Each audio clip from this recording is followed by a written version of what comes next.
Hello everybody, here I am at this famous box store, and you can see what I just purchased here, a nectarine tree, and got some couple bags of soil too, and let's gonna show you how to plant this nectarine plant tree in a pot. So stay tuned to learn all the techniques. Alright, welcome to the Blue Garden.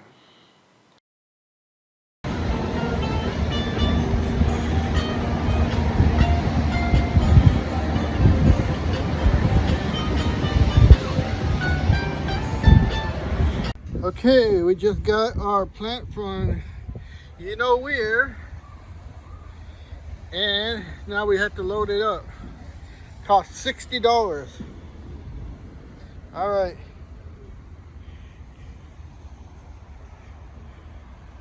It's a good one. Okay, so you saw me buy the plant. You saw me bring it in. Now we need to plant it, and we're gonna do it in this big 26-inch gallon drum. Let me see where the number is. Here, the number 25 gallons.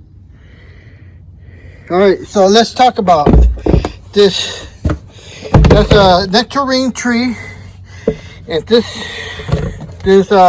pot is capable of growing it the way it is. But speaking from experience, see, I'm gonna put some bigger holes in there, and the holes are not really for drainage. The holes are for root extension, so the root does not get too ball around here, and they're able to go down into the soil of the ground.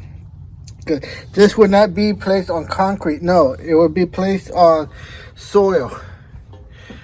You know, so this is what we're going to do here, and we're going to take our kit here. I'm going to drill this. This is pretty good size. It's 2 3/8. So basically, we're just going to drill root holes for the roots can travel in there, and the tree can grow stronger and sturdier and give more bigger fruit. All right, so this is for experience. All right, these drainage holes here are capable of doing it. Later on, I'll show you why and how on the apricot tree. All right, so I changed it to a larger 2.5-inch diameter. 2 3/8, 375, and that's 2 500. So it's not that much difference. But here we go.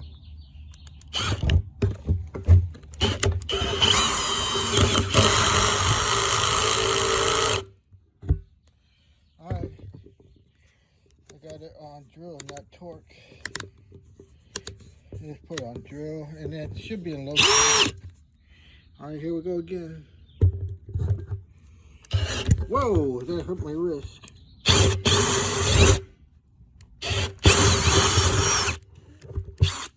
That easy, see that? All right, so again, this is not for drainage. This is so the roots can come out. Okay, we finished on. I want to show you something here. These are not your cheap plastic pots. Look at how thick that is.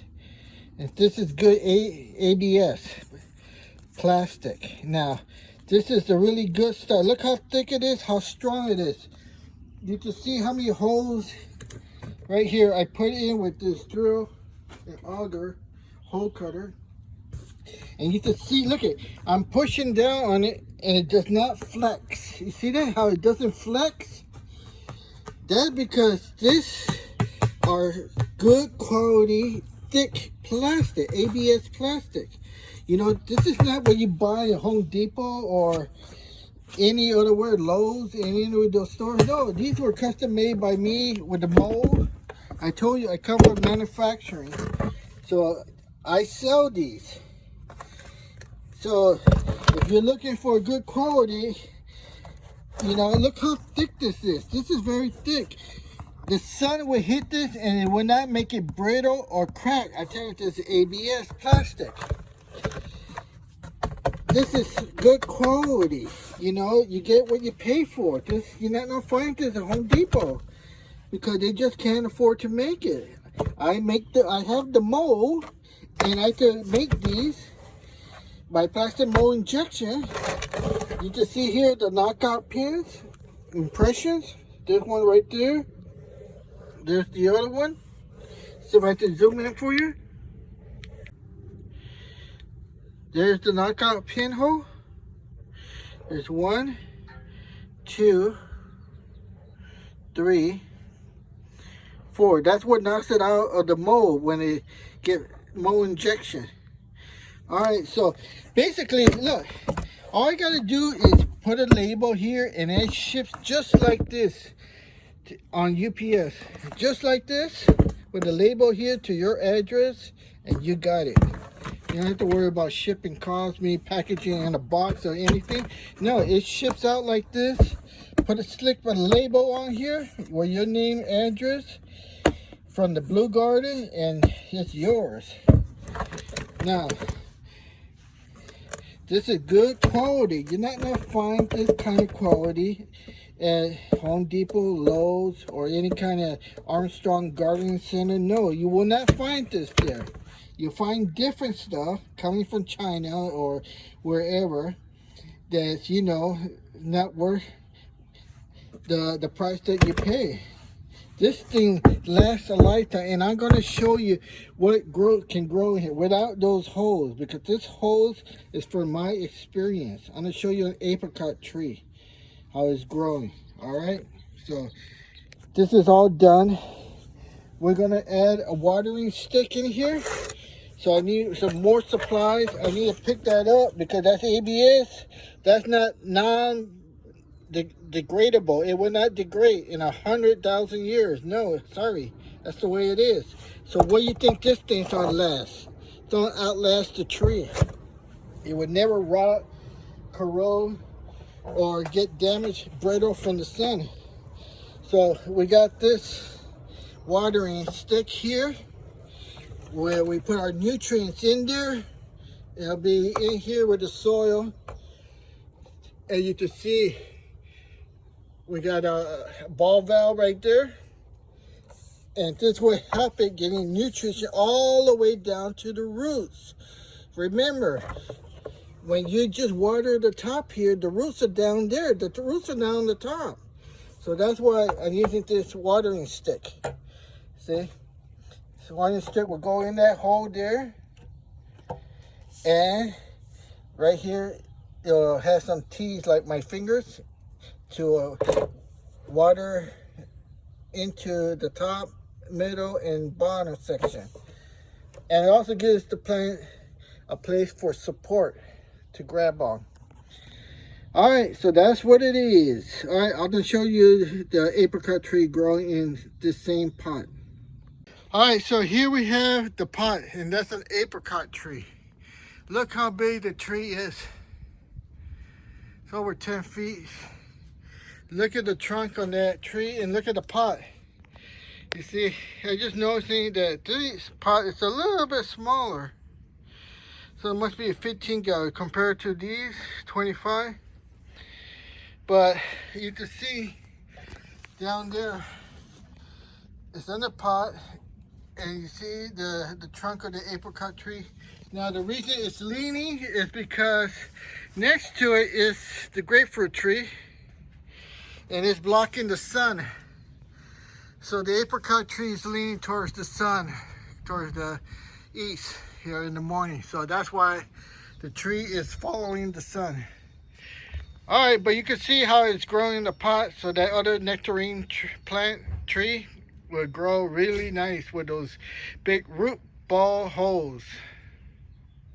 All right, so welcome to the Blue Garden. So you can see here, we got an apricot tree growing in a pot. Apricot.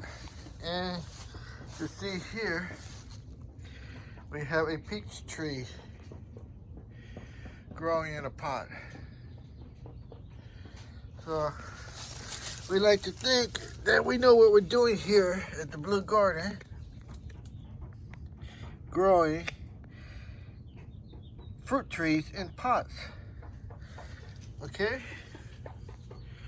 I have to tell you one thing, that the price of these pots, plants, have very gone up. Alright, so now, alright, so let's take a look over here. See avocado. It's growing in a pot, homemade pot. I made that out of wood. And you can see the avocado tree, how nice it's doing. Yep, look at, there's a lot of you guys talking about burned leaf tips, you know? People having trouble with the leaves getting burned at the tip. Well, look at this, fully loaded. You know? Fully loaded, check out the leaves. So we'll talk into that in another video, but let me know if you'd like to know how I fix mine. I guess you know the blueberries in pots. And we got our orange tree there. All right, so here's what we got.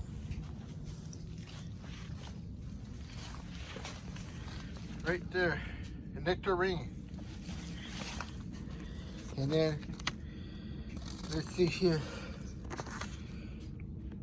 It's a nectarine. All right, in these next steps, I want to show you how other people on the internet are planting their nectarine trees. And take a look at the way they do it. And then I'm going to show you the way I do it and why. So you can learn the difference between other people doing things on the internet and the way I do things on the internet and the reason why. Alright, please watch and enjoy. Alright, let's take a look at this guy, the way he's gonna plant his nectarine plant, and then compare it to the way I plant mine. Let's see what ingredients he's gonna use. Alright, you see there? So, I'm out of our compost that we are cooking ourselves. We got new compost cooking, so it's not ready yet. So sometimes I gotta rely on that store-bought stuff. And anytime I do store-bought compost, I try to make sure that I look for organic compost that is hopefully locally sourced. Okay, so that's what I look for first. If you can't find locally sourced organic compost, then do the next best thing and get some compost, okay? Alright, so you can see right here, this is good soil. You can see right there it has a worm casting, so I have no problem with this. Let's move on a little further. I do have a problem with this next one, and that would be it's a magical ingredient for the secret spell of success. We treat to prosper. Cocoa. This is coconut coir. I have some left over from a previous planting another tree. So I'm going to go and add the coconut coir to the compost and mix it up. Why do I use coconut coir? Great to add drainage and also moisture retention. So is it really important in the climate zone that I'm in? I'm gardening in zone 6B. So where I'm at specifically is we do get some good rain. However, right now we're ending the dry period of the year. So I like to make sure that we are maintaining as much moisture content that we can, especially during the drier months. So I'm going to go ahead and add some of this in. I'm not going to go too crazy. If you do live in a drier environment, then I would highly suggest using coconut coir to get that moisture retention up. So let's go ahead and add some of this in. I'm just going to sprinkle it in. About that much. And then we'll go ahead, grab the shovel, and mix it up. See see how it looks. This magical concoction with coconut coir. All right, I'm feeling something. I'm feeling something. This Okay, so let's take a look here. He added coconut coir to his soil, his organic soil over here. So, all right, this is good, but the coconut coir it's not for drainage. It's to maintain moisture, to maintain what he was talking about, the moisture, and it holds water. It holds water. That's how to maintain. Now, if you remember the hole that he dug up there, which is right there, you can see this ground is super hard. So if you put water in there with coconut coir, it's going to hold the water. The water is not going to leak out through here. So what's going to happen? You're going to create root rot. You see, here's where I have a problem, and he doesn't tell you this. This soil right here, basically, it's hard as a rock. It's compacted, solid. He had a hard time digging this hole. So when he put this soil with the coconut coir in there, he just created a little swimming pool. The water has nowhere to drain. Where is it going to drain out?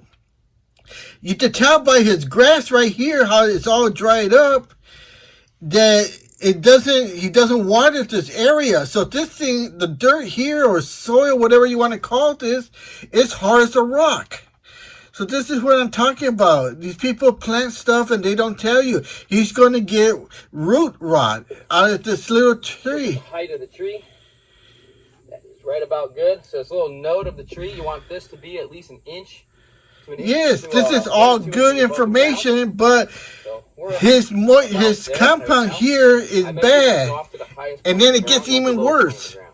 So really important. We could probably go just a little bit higher. It gets worse. Go about half scoop. All right, let's take a look where it gets worse. Once we got the compost in and around the tree, what we want to do is press that tree in. We want to get the air pockets out of the compost as much as we can. Let me make sure this is going to stay straight. So what I'm going to do is take my foot and step into the compost, just like this. That's going to help push the air pockets that are in the compost out. So we do not want any air pockets in them. Okay. What he just said is incorrect. Microorganisms live down here and they need oxygen, or else they go anaerobic. That means without oxygen. So the oxygen in there is good. You're not supposed to compact the soil in here, because when you compact it, it makes the roots harder to grow through the soil. And another thing he didn't do when he put this nectarine plant in there, he did not spread out the roots. He did not break them apart. He just left it in there when it was in the container, solid, so the roots will not branch out. And now he's compacting the soil underneath. Removing the oxygen, that has no effect, because the soil here has organic material, and the organic material creates a little void, which he is really plugging it up by stepping on it, and he's defeating himself. All right? Don't be fooled. Don't do the same thing.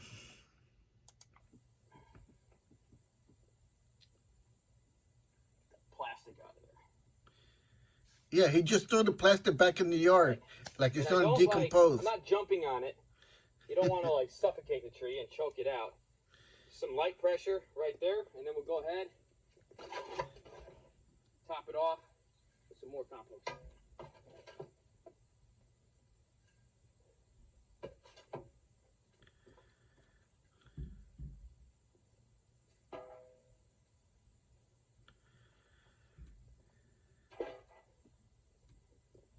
Move this to the side.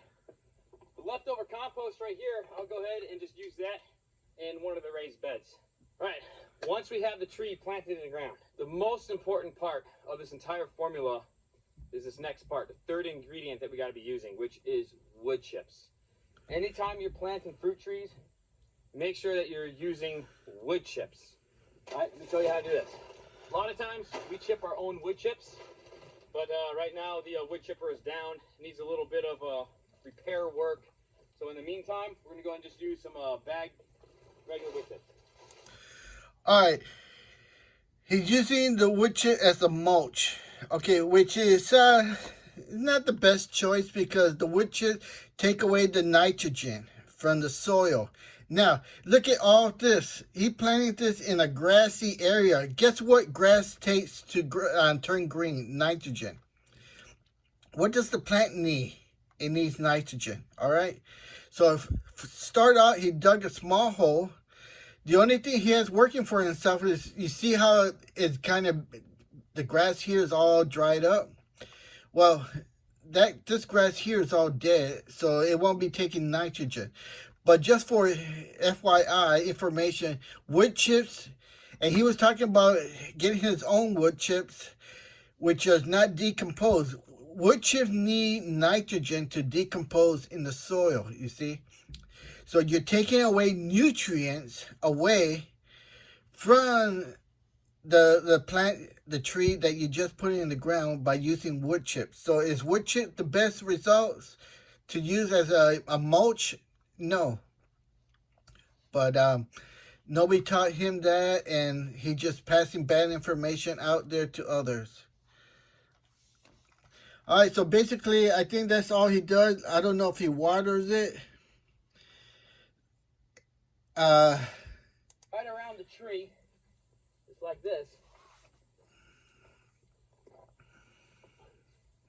Again, this is just to maintain moisture. Make sure that when you're piling your wood chips around your tree, don't pile them right here up against the base of the tree. You want to make sure you pull them back a few inches. If you pile it up here around the tree, that can cause the root system, the trunk of the tree, to rot. And we don't want that to happen. So we keep it like this and create a berm. And then I'm going to go ahead. All right, what he just said is a myth. A myth that's not true, and so many other people repeat the same false information, and it's not true. And I could prove that by all my trees and everything. I mulch right up to it. That keeps all the animals away from it. It keeps the whole tree trunk moist with water, and it keeps the ants from climbing up the trunk of the tree. So what he just said is a false myth.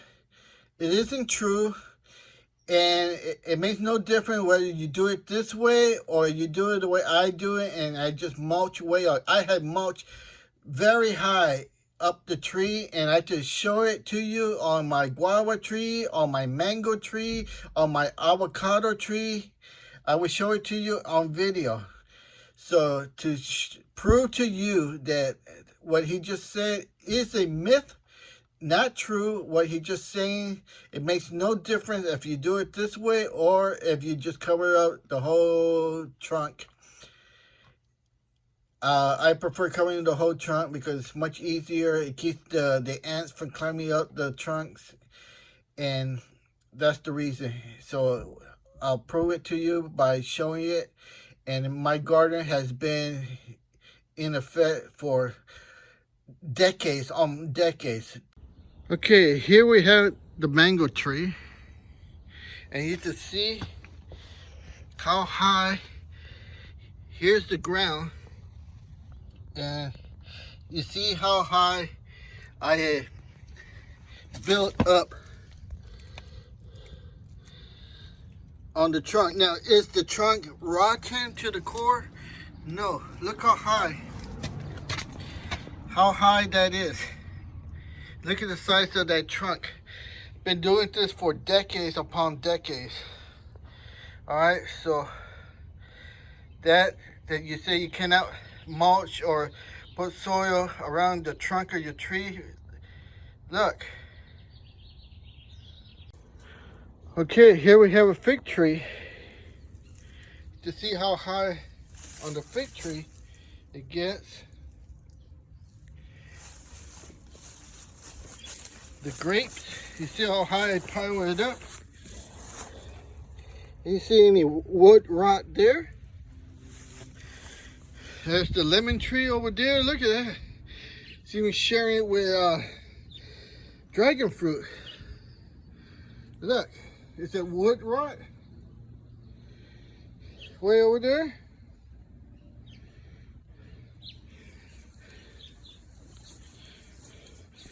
Look at here, grapefruit tree. Look how big this grapefruit tree is.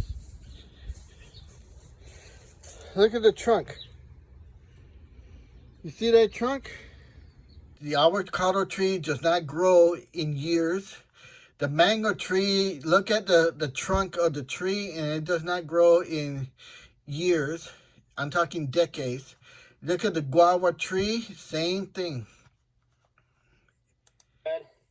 Go grab my water. I'm going to give him some water right now, but because there's a really high chance of rain this afternoon, I'm not going to overdo him with the water.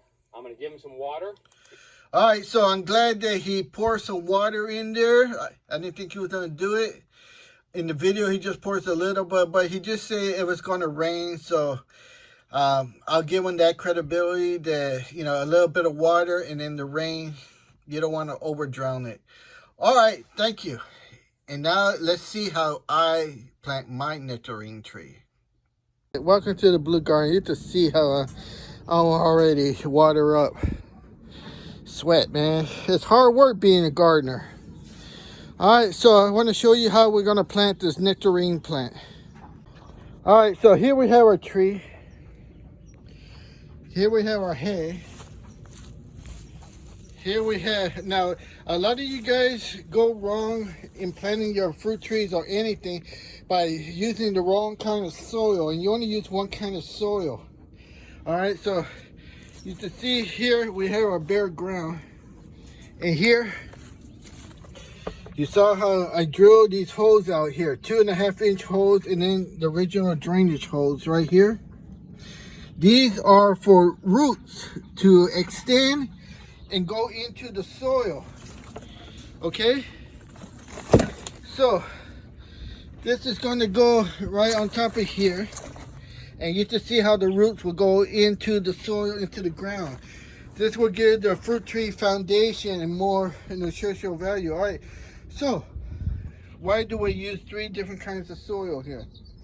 Maybe even 4, because in that bucket is compost. All right, so let's go at them one at a time. In the bucket, we're gonna put some straw hay. This is so the drainage ports do not get clogged up. Okay, so that's why we're gonna put hay on the bottom. Then we're gonna put this top soil that's been sitting out here for about a year, and it has microorganisms, fungi, protozoa, nematodes, and worms.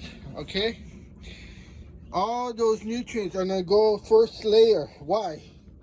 This is to attract more earthworms, more bugs, nutritional microorganisms coming in through there. See that soil into here, because there's a lot of food in there. Okay, second layer, we're gonna do this a little bit different. We're gonna mix some of this and some of that. Now let's go with this one first. This doesn't matter what it says here, raised bed. It's what the ingredients are. And let's see. Let's find where they have the ingredients.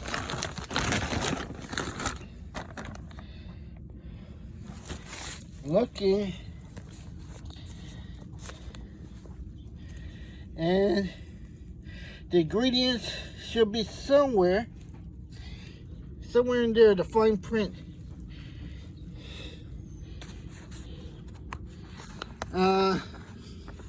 Got a bad back, so I can't. Well, here's some organic raised bed soil with compost, crafted with organic ingredients like bone meal. Here we go. Bone meal, alfalfa meal, kelp meal, and earthworm castings. See, all this is why I use half of this. And then this stuff here, this is the really good stuff. It got a hole in it, so let me see what I can do. Man, that hurt. I hope you guys appreciate it. You know. Alright. So right here, I got damage. So you can see here, it has bat guano, earthworm castings, retain moisture. All this from the forest potting. And here's all the greenies. You see? Down there. But you can see how it has different stuff than this one. Bat guano and earth castings. And a whole bunch of other stuff in there. So this is why I use a blend of 50-50. It's not like we're planting blueberries. This is the difference. It's for a nectarine tree, all right? So let's recap. We got hay for drainage. We got topsoil with nutrients, worm casting, protozoa, microorganisms, all that beneficial stuff in there to feed the microbes. It's already in their bag. And then we're gonna top it off with some fox farm ocean forest. All right. We're adding nutritional value for the plant, the tree. It has to eat something. That's where you guys go wrong. You just plant any kind of potting soil you like, or that's cheap, but you're not understanding the nutritional value. You know, there's where you guys go wrong.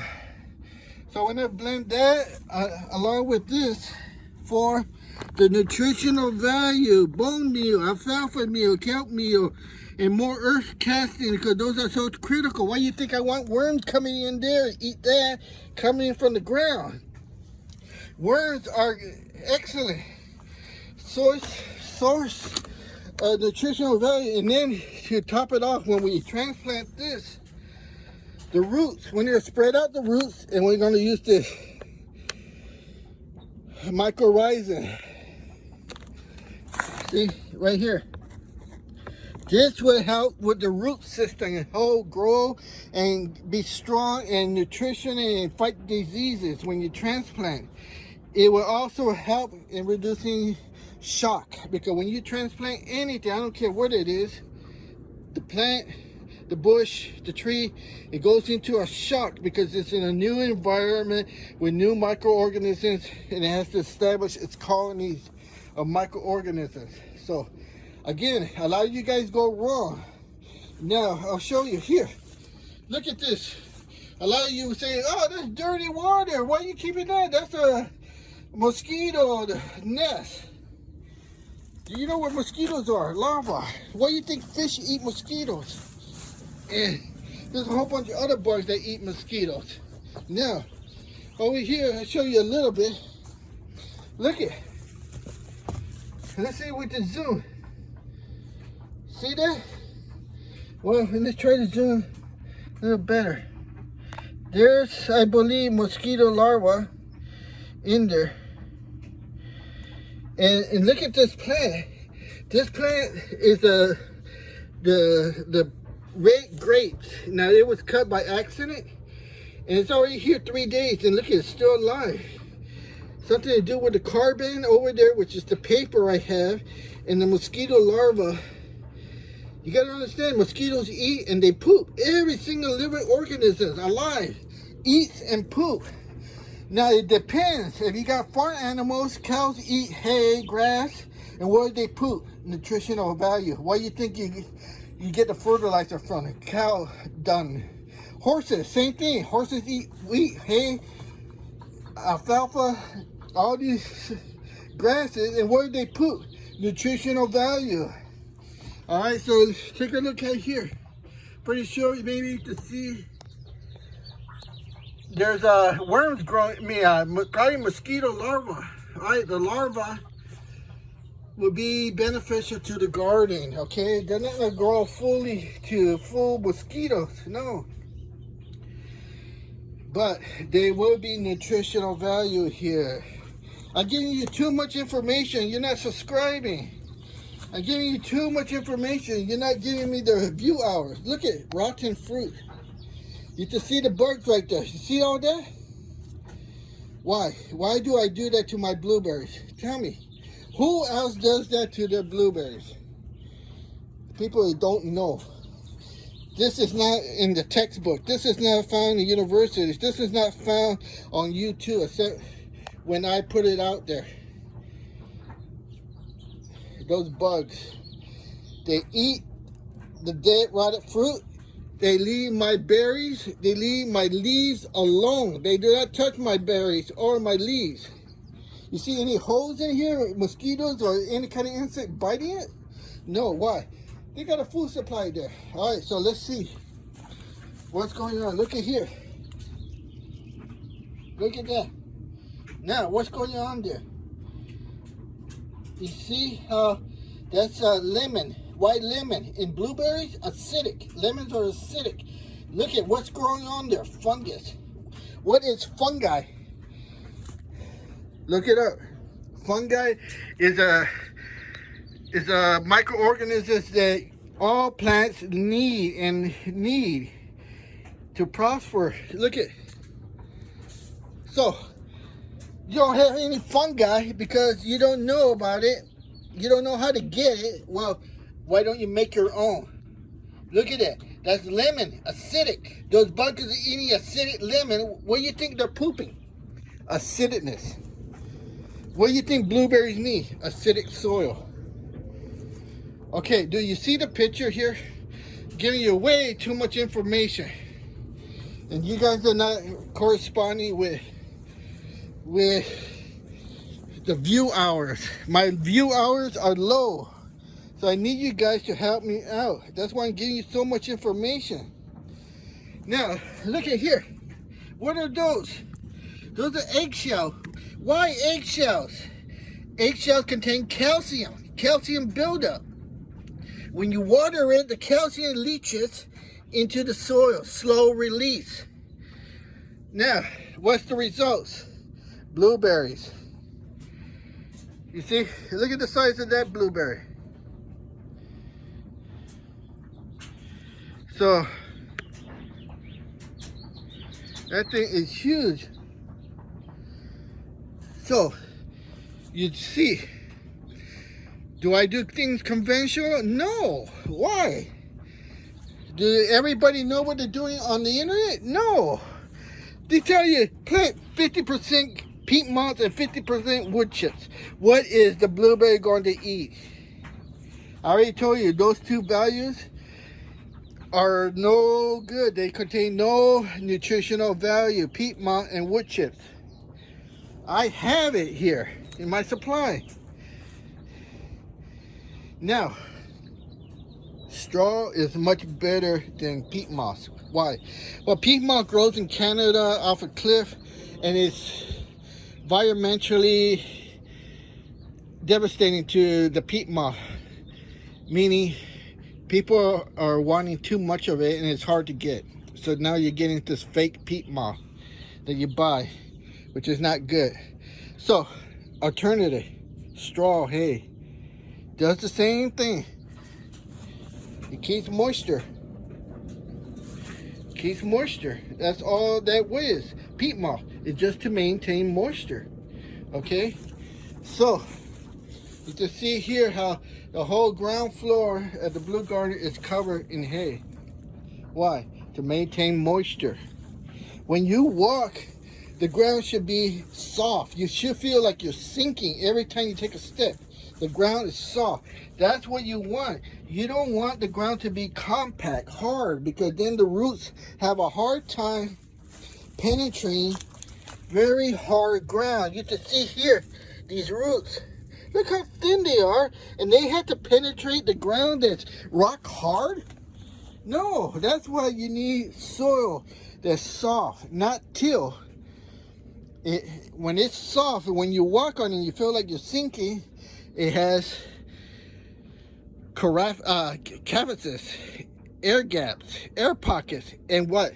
I told you, all living organisms are breathing entities. We are organisms. We need air, oxygen to breathe. So do the microorganisms. So if the ground's compact, hard as a rock, how can you get oxygen in there? They die, suffocation. It's called anaerobic.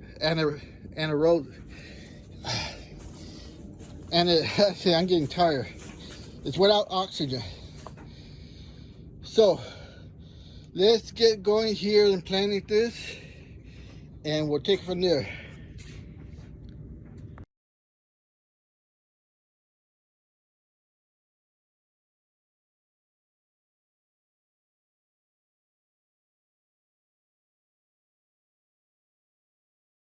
Hello, Blue Garden subscriber. Well, it comes to my attention that you're not being notified when I put out new videos. That's why nobody's watching. So with my friend here, Mike Murphy, we will understand how to set our notification on our phone and tablet. So every time that channel publishes a new video, you will be notified. First, I'll show you how to do it on a desktop, and then I'll do it on a mobile device such as an iPhone or an iPad. Okay, so here I am in Chrome on my MacBook Pro. Just go to @thebluegarden2060. So to subscribe to a channel on YouTube, just click on the big red button in the upper right that says subscribe. So once you subscribe to a channel on YouTube, you'll get this little bell right here. Click on the bell, choose to send me all notifications for this channel, and that way every time the channel publishes a new video, you will be notified, so you don't have to keep checking. It's pretty convenient. Now let me show you how to do it on an iOS device. Okay, so here I am on my favorite YouTube channel on my iPhone. To subscribe to any channel, just click on the subscribe button next to the profile pic. Now you'll get the little bell up here. Click on the bell.